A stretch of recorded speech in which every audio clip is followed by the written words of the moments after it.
Good evening. I'm Mark Kay from the National Holocaust Museum. It's Women's History Month, and so I'm here to welcome you to the first of a new three-part webcast series that we're putting on called Women of the Holocaust. And the first part actually is going to be a debate between two formidable females, survivors of the Holocaust, and so much more, thrivers rather than survivors, you might say. And to chair the debate between them is Katya Adler. One of Britain's best-known broadcast journalists. She's been a foreign correspondent in Berlin, Madrid, in the Middle East. She's been the BBC's Europe editor since 2014 and has become a household name through hosting the Brexitcast podcast and TV series with regular reporting from Brussels before and during our exit from the EU. She was awarded the Charles Wheeler Award for Outstanding Contribution to Broadcast Journalism in 2019. Made jointly Broadcast Journalist of the Year in 2019 with Laura Koonsberg by the London Press Club. And in 2019, she was listed by the Evening Standard as one of London's most influential people. I'm delighted to welcome Katya. Good evening. Good evening. Thank you very much for having me. I'm honoured to be able to chair this debate this evening, and welcome to everybody who has joined us this evening. Hopefully, I think we have so much to chat about with our thrivers, not only survivors, as Mark has just said. That I'm not sure how much time we're going to have for questions at the end, but do please submit your questions, and we will try and get to them at the end of the debate. Now, what we're talking about today is quite a thorny issue, and that's about next generation testimony.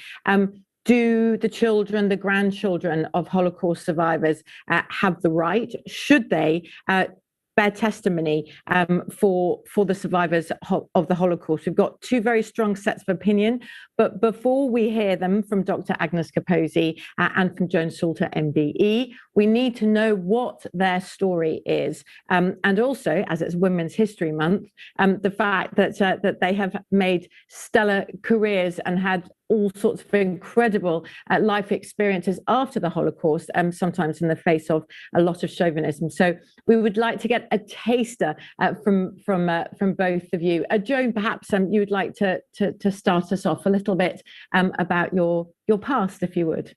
Okay. I was born, my name was Fanny Zimmerbaum. I was born in Belgium in February 1940. And I was 3 months old when Belgium was invaded. My parents were Polish Jews originally, although they'd lived mainly in France for most of their adult life. So my father was one amongst the earliest ones targeted. And initially he was deported, and I'm condensing this. He did escape and make his way back to Paris, where he went into hiding. My mother was able to take us down to Paris, and for 2 years we lived under the care of two of my aunts, who were my mother's sisters, who had actually married French Jews. Anyway, we lived reasonably comfortably, although my father again was nearly rounded up and he escaped into the unoccupied zone. However, come July 1942, unfortunately, by then the Vichy police had deported most of the males, the foreign males, and in order to fulfill their quotas, they decided to round up women and children. And we were very lucky, because when we went to register that week, the policeman took pity and warned my mother. And we were able to escape down into the southern zone, which was supposed to be unoccupied at that time. But it was the Vichy police who were rounding people up anyway. Anyway, eventually, that part, Vichy, also fell. And my mother escaped over the Pyrenees into Spain as Vichy fell. And what had happened is that the Americans had sent a convoy to save the children who were first rounded up in France. However, for one reason or another, it took them nearly 2 years to organize the visas. Anyway, the Quakers, who were acting as the relief organization, said to my mother, Spain will fall. That was expected. There is nowhere for you to go but the ocean. And the Americans were only accepting children 15 and under.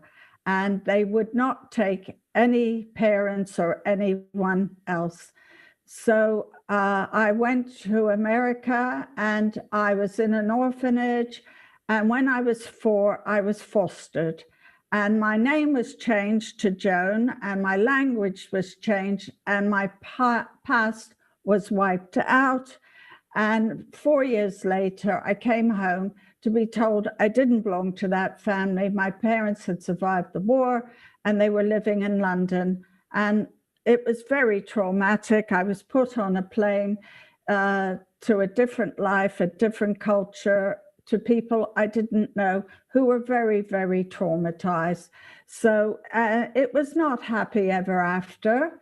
And I did go between my 2 families until I was 17. And then I settled in London. I trained as a youth and community worker, and I eventually got promoted to officer in the Inner London Education Authority. After many years, I went to London School of Economics as a mature student and did a degree in social and behavioral sciences. And then Ilya had folded, and I actually, for a short period, I worked as a scriptwriter, which fulfilled my creative side and stopped all the worries and everything. And I did that for about 10 years. And then in the 1980s, when the interest in the Holocaust started, I was actually in America at a conference, and I gave my testimony for the first time. And when I came back, I was lucky because my father lived quite a long time. And we sat down and he began telling me more about what had happened. And I then started working as a postgrad researcher, and I did a postgrad degree, and I became more and more involved in Holocaust education. I think I've used up my time. You've done brilliantly, and we're going to keep everybody waiting to see on which side of the debate you are. First, we're going to turn to Agnes, a survivor of the Holocaust and also one of only 3 women to be elected a fellow at the Royal Academy of Engineering. A bit about your past as well, please, Agnes. Well, I'm speaking from North London. I have lived here for quite a long time. My life has been punctuated by historical events right from the start. I was born in Hungary 3 months before Hitler came to power, and I started school a week after war broke out. The war was almost over when they put me on a train for Auschwitz. And in due course, I was liberated by the Soviet army. And then a Stalinist dictatorship followed. I had graduated as an engineer just months before the Hungarian Revolution in 1956 and arrived in this country on the 27th of January, which decades later became Holocaust Memorial Day. I've been a misfit all my life. I was an outcast in my native land whose literature and music and folk art are part of my cultural identity. I'm a citizen of this country whose language I speak with a foreign accent.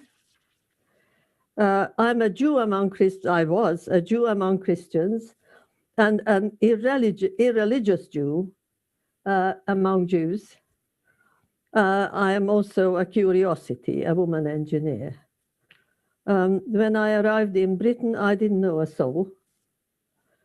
But I now have a wide circle of friends of all ages, all creeds, all races. And I raised a wonderful family, including 2 amazing daughters and 5 magnificent grandchildren. And that's my story. Thank you very much, both of you, for sharing your stories with us this evening, as you do many, many times as part of your testimony. And that's what we're speaking about tonight. Alongside you, or after you've gone, can your descendants bear witness for you? Since, Joan, we started with you, what is your answer to that? Well, first of all, when I got married and had children, to me, the thing I wanted to do was put the past, to move on, to leave the Holocaust and all the baggage. And my parents were still alive, and it was very traumatic. And I shielded my children as much from the overbearing as many survivors do to their children.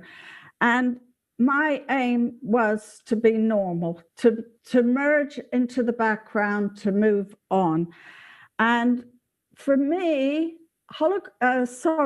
giving testimony, in the beginning, it was as much to validate my identity, who I was, after the whole dehumanization that we, particularly as Polish Jews, had been treated even after the war.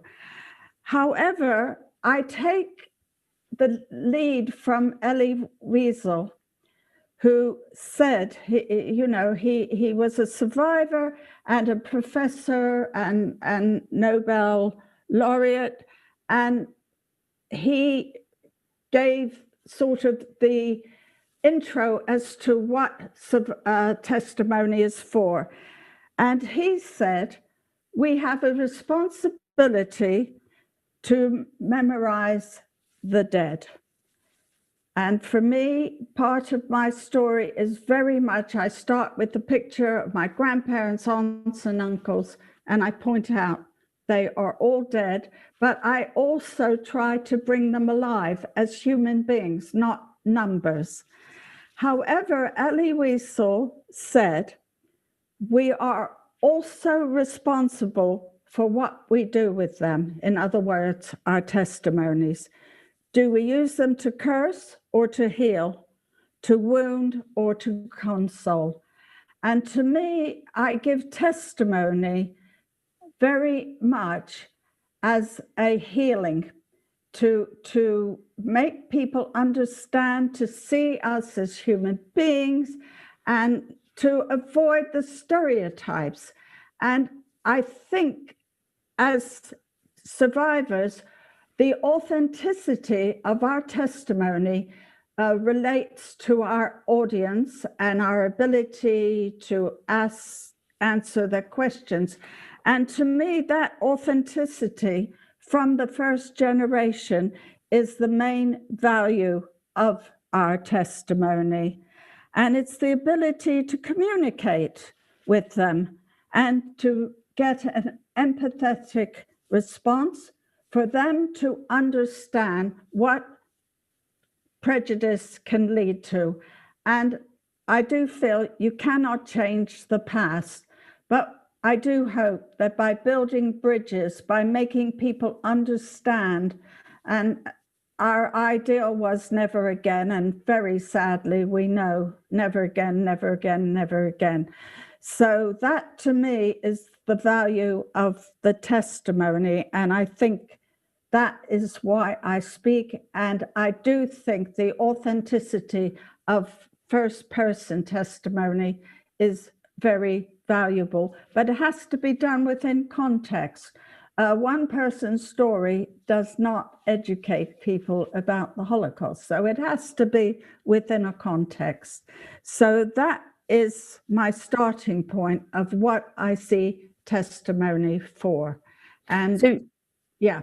So just to summarize, you think that only survivors themselves can bear testimony. You do not think that your children or grandchildren should do this on your behalf to tell your story. Yeah.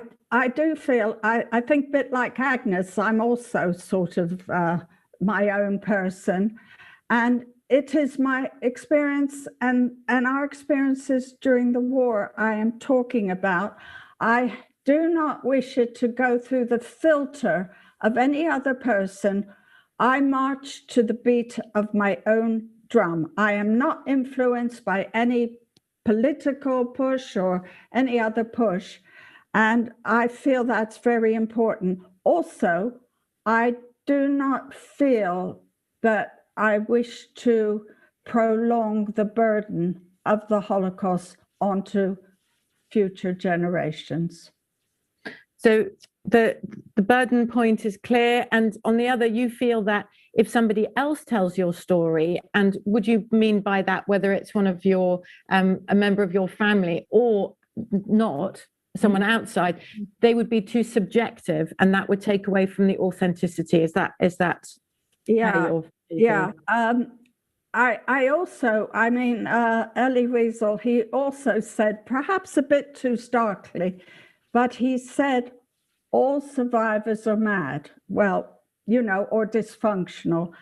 And he said, the children of survivors, they absorb that, and you cannot do that, He said, you cannot absorb all that madness and not be influenced by it.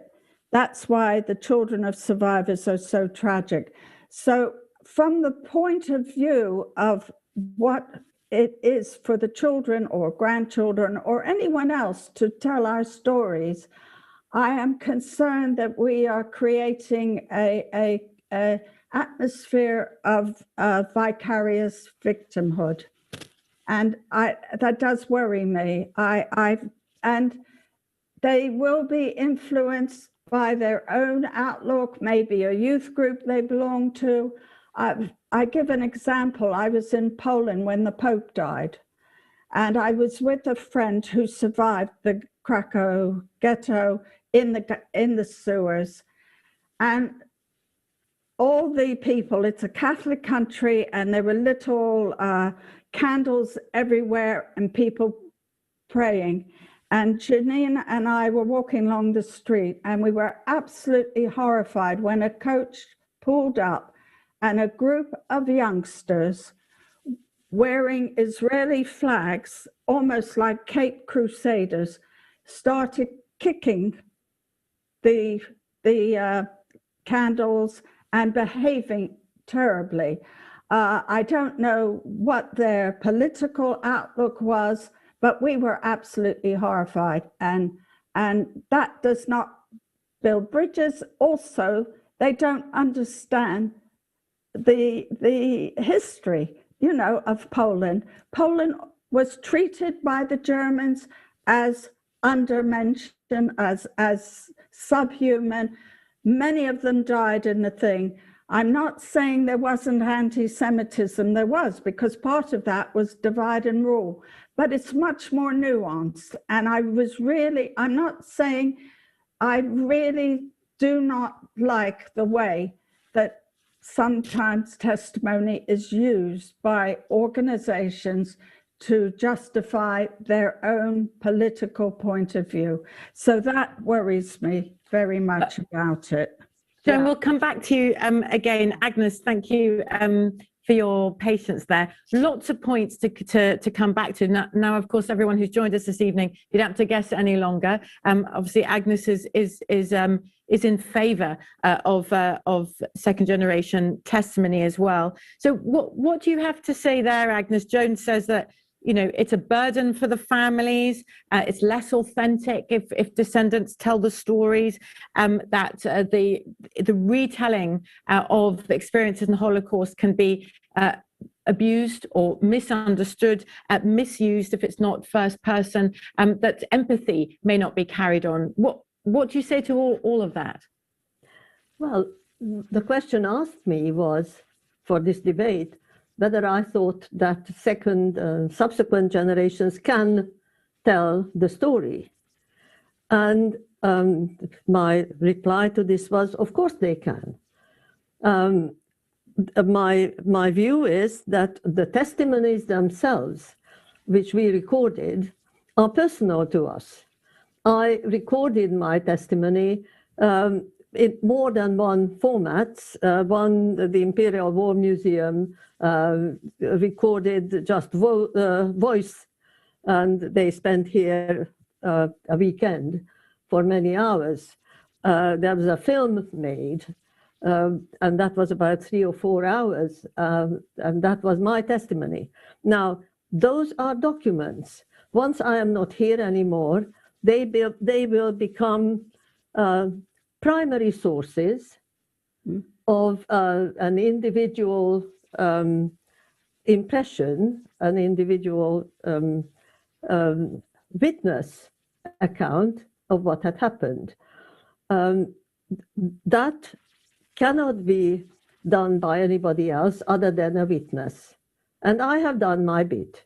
Now, what happens with it once I am not here? And that was the question. What happens once I am not here anymore? Well, what happens next is that the primary source can be utilized, and it can be used by members of my family if they are interested, or it can be used by historians, or they can be used by scholars of other disciplines. And then they can continue telling the story. They cannot contribute testimony because the testimony is the unique domain of the survivor. The survivor is gone. The testimonies have been established. But the storytelling can go on and ought to go on. I never burdened my children or my grandchildren. I never told them what happened to me because they didn't ask. And not until one of my grandchildren asked me, did I actually started to talk to them and write my book. I neither felt that I should withhold from them information that I had, nor did I foist upon them information that they didn't seek. But the storytelling is available for them on the basis of my testimony and also on the basis of their own story, because they knew me, they knew other Holocaust survivors, they read about it, they studied history, so they have their own story to tell, which is based upon and which is woven through by my testimony. Now, who am I to say that they are not entitled to do this? Of course they should. Their attitude, after I was asked by Mark to participate in this debate, I asked all of the members of all my descendants. There are 6 of them. I had 2 wonderful daughters, and my daughter Esther died 17 years ago. But we are fortunate enough to have 2 of her daughters left behind, and my daughter Anna is with us. So that means Anna and 5 grandchildren. I asked each one, how do you feel about a debate such as this? Their responses were all different, and there were 2 extremes, and I report them both to you. I must also say there is a closeness in my family. I am very proud of the relationship that we have amongst ourselves. I respect them, and they know that. And I think that their response is love and respect for me, not because of the many things that I suffered, but because of who I am. That is just part of the family atmosphere. Well, one of them, a history student finishing a course of history at university, even as we speak, said, it's not for me to tell you a story. It is a matter for historians. And if I were to wish to tell you a story, I can go to the source which you left behind and the memories I have. But it is not my duty, not my responsibility. Right. Another of them immediately said, of course, it's my responsibility and my duty. And I don't think that they differ all that much, because their relationship with me and with the Holocaust and with social injustice and with oppressed people all the world over are very similar. I think that there are 3 things here. There is the testimony, which is pristine. There is the storytelling, which is, in the case of the issue we are debating here, my descendants, next generation. This is based on the testimony, but it is involving their own story, okay? And then there is the message. And the message is what is the important thing. The message is not, the whole thing doesn't stop when we tell the story. The whole thing starts where we tell the story. The story should teach people how not to behave and how to conduct themselves in the future.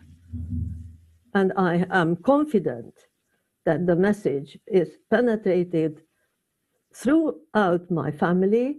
The message is going to be carried by each member of my family, and I am doing whatever I can at my age of 88 years, saying to young people, and I meet them all the time, saying to young people, look, this is what happened. This shouldn't have happened, but it did. What are you going to do about it, that it doesn't continue?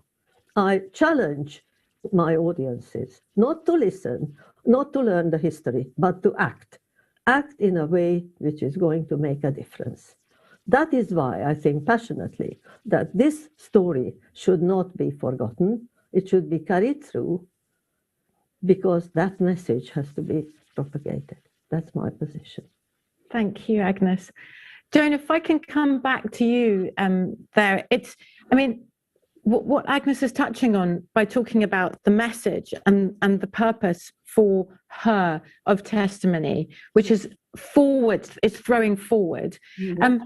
Surely then it comes to that fundamental question about, why do we have testimony? Is it about history or is it about the future? What do you think?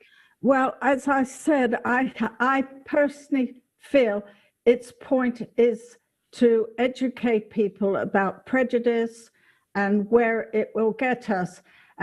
As Agnes says, it's for her descendants not to tell her story, but to use her story, but they are telling it from a distance, from a different generation. And as long as that's clear, it's not the same thing as going and presenting your grandmother's story and you telling it through your own filter and through your own eyes. Because when that is done, there is a loyalty, there's perhaps a need to glorify, to tell it through a loyalty filter. And I think the trouble with that is, in a way, they're speaking on behalf of someone else. And we have a problem with denial and things like that. And sometimes when the audience do not feel that they have an empathy, they might have an empathy with their grandmother's story, but why the grandchild is speaking, and it can be counterproductive because it can reinforce negative attitudes because of what is known as confirmation bias. So, for instance, and I'm not saying every survivor can tell the story with the same emphasis or whatnot, but there is the concern that, for instance, if someone is telling this, if Agnes tells about what happened to her in the camps, there is an empathy there. If someone else starts talking about it, there is the problem that for some who do not have a sympathetic attitude, they will, it can reinforce negative attitudes. This business, I was very shocked when the Capitol in America was invaded and a guy was wearing that T-shirt that said 6 million was not enough. Now, that is not denial. They know the Holocaust happened.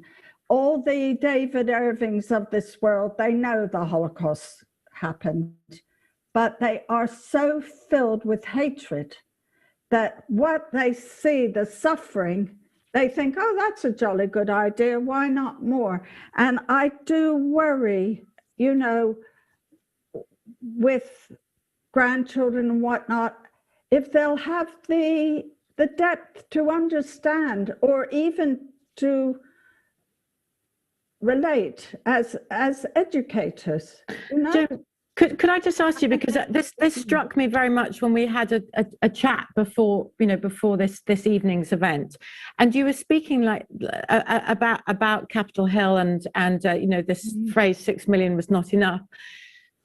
I feel from you a slight sense of despair at that, and also that it kind of prompts me to ask you, how valid do you think then testimony is? Do you feel that that survivors telling their story and talking about the Holocaust has not achieved the aim of persuading people, educating people, and getting rid of disinformation? Because one gets that sense from you.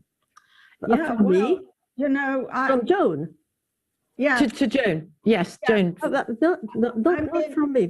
May I? No, not from you. Not from you. From Joan. When I was talking to Joan. I have something to add, but you are at the moment addressing her. Yes, I should try to come back on these. Of course, absolutely, yes. Yeah. Go ahead, please, Joan. The thing is, I've been involved in Holocaust education for nearly 40 years now. And like Agnes, I've filmed, I'm in the Shoah Foundation and everything. And yet anti-Semitism has grown and grown and grown. And so, yes, I do feel that we have to wonder what we are achieving and how we can counter that. And I do feel when the survivors do speak, the genuineness of their authenticity of their testimony is a positive thing. I think with people who come with hate in their heart, it's not worth engaging with them because they know the Holocaust happened, but they basically have no empathy, no sympathy. And I just feel when the testimony has been given proxy, it loses that authenticity. And the most important when we do live testimony is the question and answers and how we can answer and how can your grandchildren answer for some of the questions that we are asked. It's not their feelings. Yeah. Agnes. Well, I think it's let's stay with our grandchildren, with our descendants, because that is what this debate is meant to be focusing on. I want to emphasize the respect I have for my grandchildren and my daughter, and the confidence I have in them, not only with respect to the Holocaust, but with respect to any aspect of life. The way in which they are moral people, they are upright, they are truthful. I can give you examples of the way in which they are magnanimous in situations where they need to be. They are public spirited, and I have great pride in them. And to some extent, I would say it's part of the inheritance that I am able to hand down to them. This attitude of public spiritedness, of not being selfish, of knowing where you belong and be willing to do your best for the society of which you are part. This is part of the heritage that comes from my parents, through me, and through to them. And I have confidence in them that they are both they have the right moral ground, and they also are diligent enough. They are willing to learn. They are willing to stand up if they want to propagate a message with enough learning behind it, so that they should not be found missing, that they should be able to reply to like I did myself. I had great difficulty, I must say. I've written a book, as you know, and that is in fact part of the of my telling my story. And the greatest challenge for me was to make sure that the memory that I am here recording, the things I remember, are in fact as valid as I can make them. So I studied, and I have books on the shelf, and I spent weeks in the British Library. I worked with a historian. This book has a historian's voice running alongside it, because authenticity comes from learning. Now I have confidence in my grandchildren, both to have the right spirit and the heart and the diligence to make sure that they have enough depth to make those responses. Now, when they go around in their life, leading the life, creating their own message, whether they will choose my testimony or Joan's testimony or somebody else's, or no testimony of any Holocaust survivor at all, but just their study of history, from which they will deduce that that this society has to change for fairness. They will have their own message, they will have their own sources, and I trust them.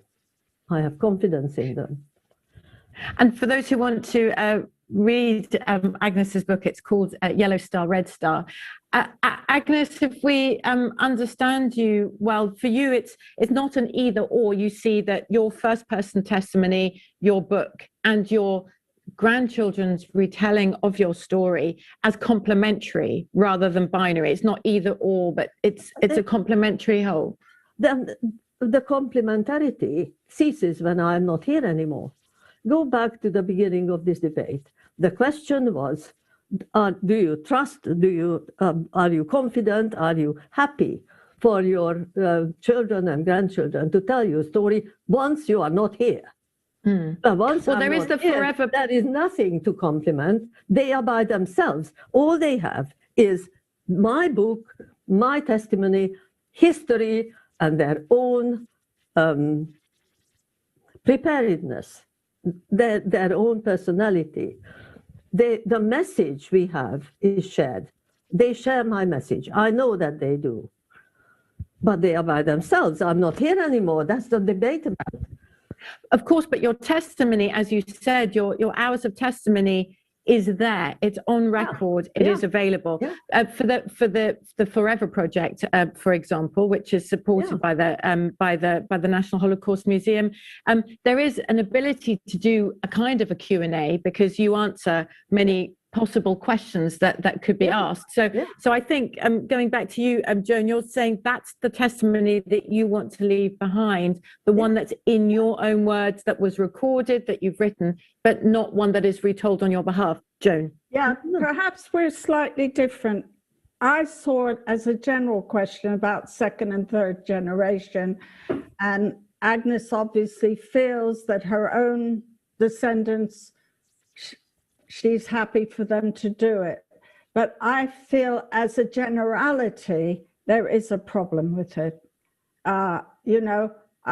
One of my daughters, I haven't actually discussed it with them, but one of them, I doubt very much whether she would want to do it. She's very busy, occupied.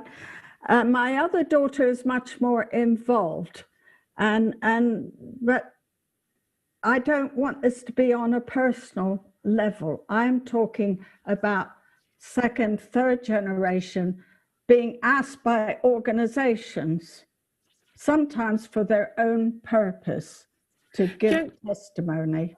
But Joan, you and I, you more than I, you for 40 years have been doing this as an educational project. I have only been doing it for the last 6 years, because before then I was being an ever so busy engineer.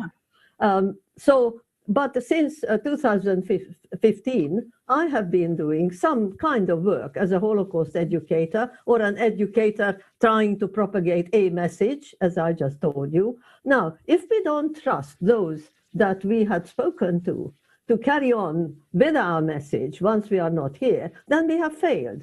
And I am not willing to admit such failure. And I can quote to you an example. I quoted this recently. A school, a perfectly ordinary secondary school. And about 4 years ago, I gave them a talk on Holocaust Memorial Day. And then I heard recently that this was before COVID, silence in a classroom. What is going on? Why aren't they rioting as they usually are when there is no teacher present? Well, there was an older child telling them about the story he heard from me 4 years previous to younger people in the school. Now, what more can I have as evidence that we are in fact succeeding? This was a perfectly ordinary child in a perfectly ordinary secondary school. There are no Jews around. In the school, there is no Jews at all. And this child heard 4 years before, remembered it, and is now propagating the story. Nobody told him to do it. He did it because he wanted to. And I think that I'm an optimist. Yes, we are succeeding. And if we are not, then I'm going to just curl up and die. But for the moment, I'm not ready to do that. So I am as busy as I can be because I trust not only my grandchildren, but their generation. I must trust them. Yeah, Joan, picking up on that, can I push back to you on the authenticity front? Because if both of you actually are agreed, this is about throwing forward. It's about saying never again. It's about avoiding anything like this in the future. Does the debate not receive more authenticity when the first person testimony is complemented by younger generations retelling it, feeling it, and also being able to make those parallels with modern day persecution or modern day genocide? And in that way, it's not just history, it's actually the lesson for the future as told by the generations of now. Yeah, but it's through a filter. It is through a filter. It is, you know, most survivors I do know have spoken, do have that optimistic, have that we are trying to bring a message for a better world.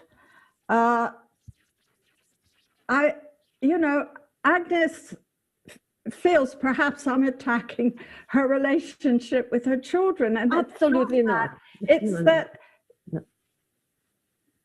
we have lived through it, we've seen it, we understand the nuances. Not every survivor feels like we do. Some still are very bitter, do not, carry the past with them.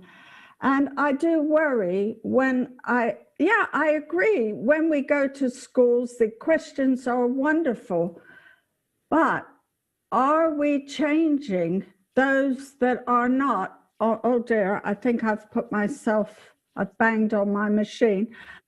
Who do not have that outlook, And once or twice in recent years, I've had, I think I could say, a few leading questions which indicated, there was somebody there, and the teacher nearly fell off their chair, and I could just feel they had been told not to ask anything that. And, there are trends within the anti-Semitism, anti-Zionism, whatever you want to call it, that are there. And I feel that with the first person testimony, there is more authenticity in it. And when it's being told by somebody's talking about their grandmother or their mother or their father, perhaps they prefer to tell it through rose-colored glasses, and therefore do not have the same authenticity, which allows for the critical to sort of say, oh, you see, you know, they're whinging, etc., because I think the empathy is not necessarily there. Well, I agree with you. There is greater authenticity if you tell your story than somebody who heard you tell your story and listened to your testimony. May you live bis 120 Jahre, and may you continue to tell your story indefinitely, but you will not. And the question for this debate is, what when we are not here anymore? And the answer is the only thing that can happen is to entrust the message, not this testimony, not even this story, but the message. Entrust the message to the next generation. And may they use any instrument they can, including the primary evidence of our testimony and whatever else, and history, and what happened in Kosovo, and what happened currently to the Muslims over there in Asia. May they use whatever material they can find in order to propagate that message once we are not here. And Agnes, do you accept Joan's point that second or third or fourth generation testimony is more easily manipulable, that it could be used to the wrong ends to manipulate that testimony either for anti-Semitic purposes or for political purposes? Yeah, of course. And in Bristol, they dragged down a statue because they are cross about slavery, which happened hundreds of years ago. Yeah. Yes, of course. There will be uses, misuses, abuses of whatever testimonies we leave behind, of course. But there will also be good uses, and it is our job to make sure that these things are going to be used positively. Yes, this is already history. We are still here, just about, but it is already history, and soon we will not be here, and it will be history. And they will, those that receive it, they will use it or misuse it or abuse it, but they will have to continue with it. It's part of human history, and it will go along together with the slavery story and whatever other horrible stories in history have happened to mankind. And we have to keep hoping that they will learn something better for the future. Could I think we have, please, go ahead. Agnes has brought up the business about the slavery. Now, I don't know, we're about 5-6 generations down, and yet at the moment that whole history is becoming so antagonistic, black against white and things like that. And that is a bit what I feel about diluted testimony. As Agnes says, there is so much primary resources. There's so many books written, there's so many films done, so many documentaries with us that give all different aspects. I think perhaps we're not actually talking at cross purposes here, that yes, we do want that positive message to go forward, but you can see how, and I use the slavery thing, there is so much anger at the moment from people who are 5-6 generations removed because of what happened. And it's not a building bridges attitude, and it has caused a lot of polarization within the communities. But this kind of anger, and it is anger, this kind of anger has first of all to be acknowledged to be just. Yeah. It is just that they should be angry, and the anger should be in some way utilized for positive purposes. I am for the idea of solidarity among various different people who in history or at the present time are oppressed. We are not against the Black people who are saying Black Lives Matter. We are to say Black Lives Matter, Jewish Lives Matter, all lives matter. So rather than seeing that they are overreaching themselves, they are doing things immaturely, instead we could say, can we help you? Can we be in the same camp? Because your people suffered, our people suffered, and currently yet other people suffer too, and in future, nobody should suffer in that way. So instead of looking at what is happening in this current Black movement with a jaundiced eye, we would say, how can we harness their energy for the same purpose as we have ourselves? We have time just for a couple of questions, and actually your statement there, Agnes, sort of bleeds into this. It's a question from Colin. How do you, Agnes, and you, Joan, he asked, think the Holocaust commemoration will and should change when there are no longer survivors alive to give first-hand testimony? Well, Agnes, do you want to? Well, go ahead, please. Huh, Joan? Oh, lady. Well, yes, go ahead. As Agnes says, there is so much primary testimony there that educators can do it within. I think the museums will play a big part in using films from various survivors and things. And yes, I agree with Agnes. The message of building bridges is important. But unfortunately, sometimes it's diluted down through the generations because they hold a vicarious victimhood of things that happened generations before. And that is my concern. Agnes? Well, what exactly is the question? How would Holocaust commemorations continue once we are not here? Is that the question? That's the question. Well, I don't know. I am not one. I'm not one for memorials and ceremonies. I think that they are important. For some people, they are more important than for others. I would think that Holocaust Memorial Day should be maintained, the 27th of January, the anniversary of me entering freedom by coming to this country.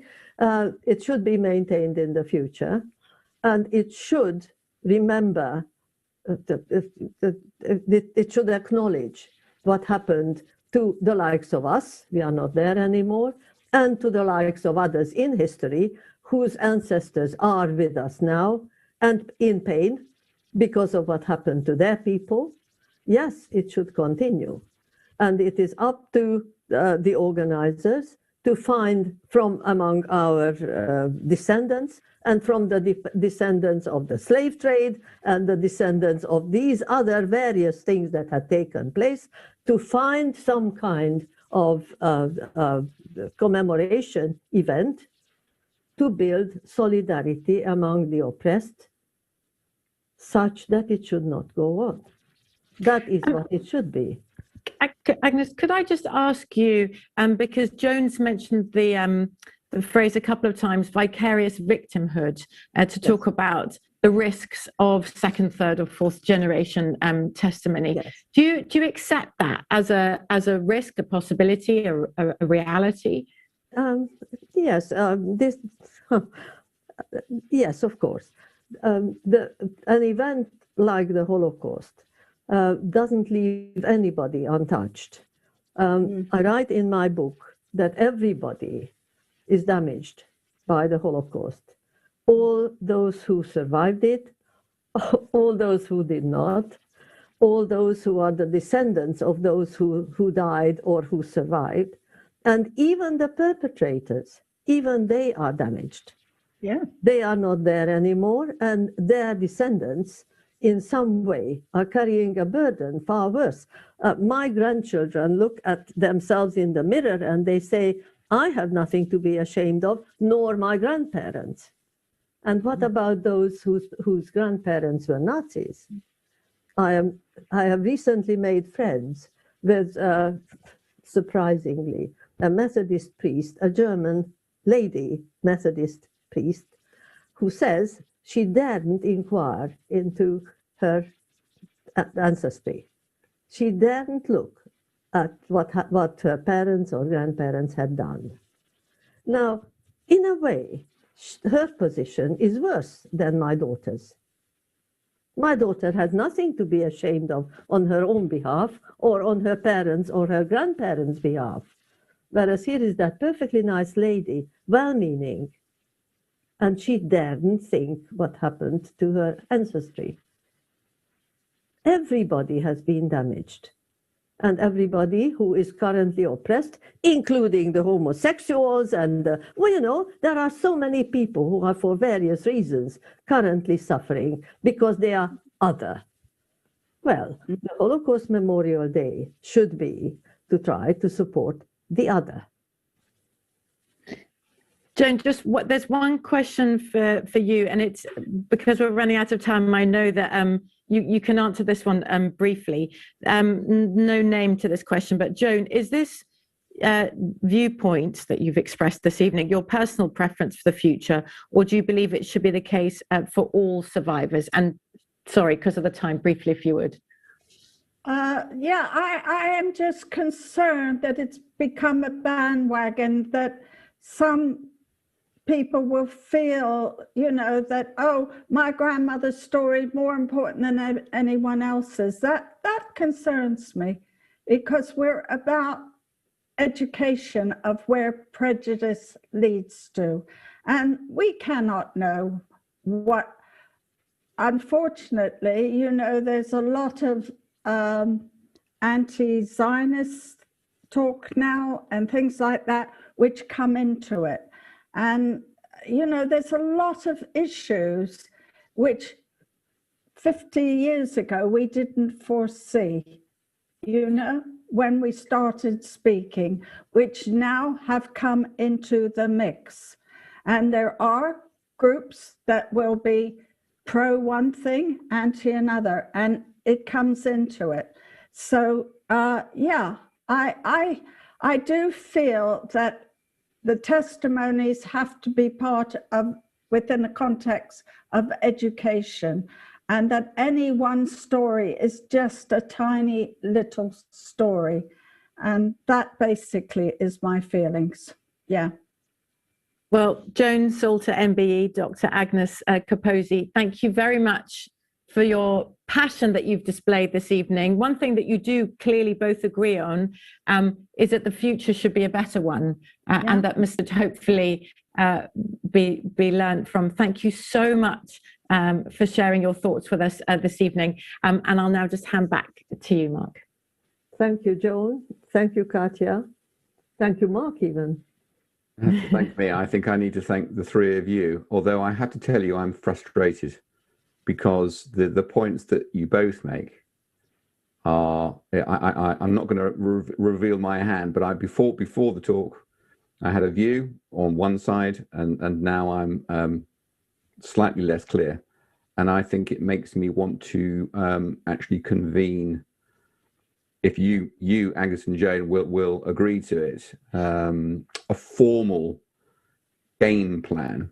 Because the one thing that is one of the conclusions for me from this talk is that it only comes alive when you talk in terms of specific examples. Theory is nothing without the execution of a theory. So Agnes, when you were speaking about the kid at the school, telling your story, Joan, when you were talking about sixth generation anger, and the negative aspect of that, really interesting. I mean, you might posit, by the way, on that without the anger and the discomfort that engenders in everybody else, they don't even get the thing, sort of onto the agenda. So is it necessary, and to what degree? So it's very complex, it's very nuanced, but I do think, and I very much love your distinctions between testimony, story, and message. For us as a museum, testimony is epicentral and always will be to Holocaust. Never mind exhibitions. Exhibitions are in the service of education. But I think how we use that testimony is really problematic. I don't think that the Holocaust education sector, world, whatever you want to call it, has the answer. And I think you both have brought a real level of intellectual quality to the debate that we need to continue. So I thank you both very, very much indeed. As always, it's wonderful having you as part of the Beth Shalom family, if I can call it that. Katya, thanks to you as well for moderating this and sharing it with great aplomb. I'm really grateful. So I think time to go. Just to say to everybody who's been watching, thank you for watching. The next part of this series of Women of the Holocaust is on Mother's Day at 7 o'clock, 14th of March. And it's about mothers of the Holocaust. Features another pair of formidable females, Eva Clark and Hanneke Dye, both of whom their mothers gave birth to them in pretty tricky circumstances during the Holocaust, one in hiding and one at Mauthausen camp. Their talk, their discussion is going to be chaired by another formidable trustee of the Holocaust Museum, Dame Helen Hyde, and I hope we'll see you all there. But again, to everybody out there, thank you for watching, and to Katya, to Agnes, and to Joan, thank you. Good night. Bye. Bye-bye.